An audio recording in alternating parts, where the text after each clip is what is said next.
सोचिए जब pop culture के दो सबसे बड़े Ninja universe teenage mutant Ninja turtles और नारुतो आखिरकार एक ऑफिशियल कॉमिक में एक दूसरे से टकराते हैं। ये वो क्रॉसओवर है जिसका फैंस ने न जाने कब से सपना देखा था और अब ये हकीकत बन चुका है। तो चलिए देखते हैं कि जब ये दो दुनियाएं आपस में मिलती हैं तो क्या धमाल होता है। तो सवाल सीधा सा है, जब दो अलग अलग दुनिया के ये मशहूर योद्धा पहली बार आमने सामने आते हैं तो क्या होता है? क्या दोस्ती होती है या फिर एक जबरदस्त टकराव? आइए पता लगाते हैं।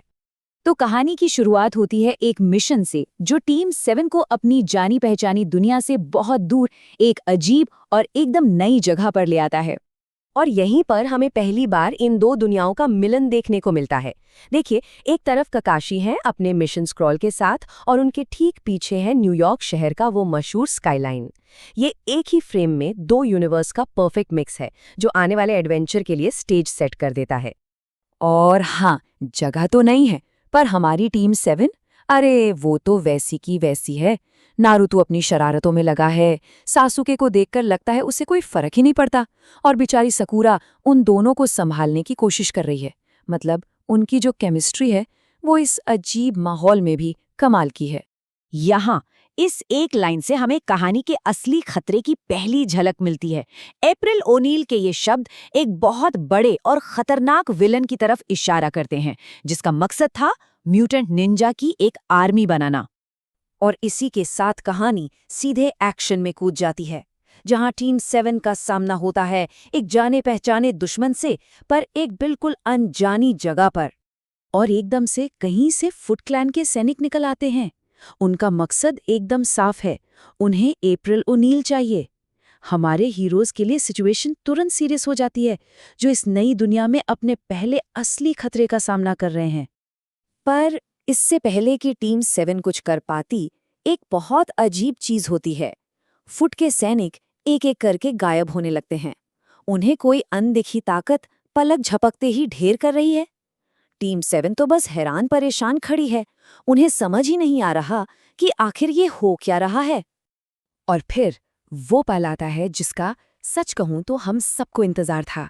इन दो आइकॉनिक टीमों के बीच पहला जबरदस्त टकराव। अंधेरे से निकलते हैं 4 हरे भरे विशालकाय निंजा, और टीम 7 को क्या लगता है कि यही है असली दुश्मन। बस यहीं से शुरू होती है एक जबरदस्त गलतफहमी और एक ऐसी लड़ाई जिसका फैंस ने हमेशा सपना देखा था। सबसे पहले आमने सामने है लियोनार्डो और सासुके। एक अपनी टीम का जिम्मेदार लीडर है तो दूसरा अपने बदले की आग में जल रहा है। उनकी तलवारों और कुनाई की ये टक्कर सिर्फ हथियारों की नहीं, बल्कि दो अलग अलग विचारधाराओं की भी टक्कर है। अगला मैचअप तो और भी दिलचस्प है, राफेल बनाम सकूरा।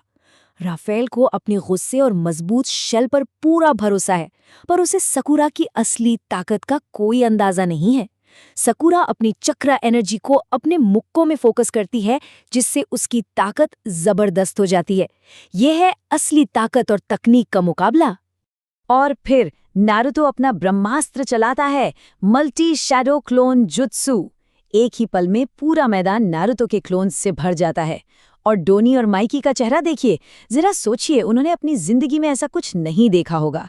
ये मोमेंट दिखाता है कि नारुतो कितना अनप्रेडिक्टेबल हो सकता है। वो पता है, ये फाइट्स हमें क्या दिखाती हैं कि ये दोनों टीमें एक दूसरे के लिए जैसे बनी हैं। सासुके और लियोनार्डो दोनों सीरियस और स्किल्ड फाइटर हैं। सकूरा और राफेल अपनी अपनी टीम के पावर हाउस हैं, और नारुतो अपने हजारों क्लोन्स के साथ माइकी और डोनी की जोड़ी के लिए एक परफेक्ट वाइल्ड कार्ड है। एक्शन बहुत हो गया, अब कहानी में आता है एक नाटकीय मोड़, क्योंकि लड़ाई अचानक एक जगह आकर थम जाती है। लड़ाई जब अपनी पीक पर है, तभी एंट्री होती है मास्टर स्प्लिंटर की, और उनके एक इशारे पर टोटल्स फौरन रुक जाते हैं।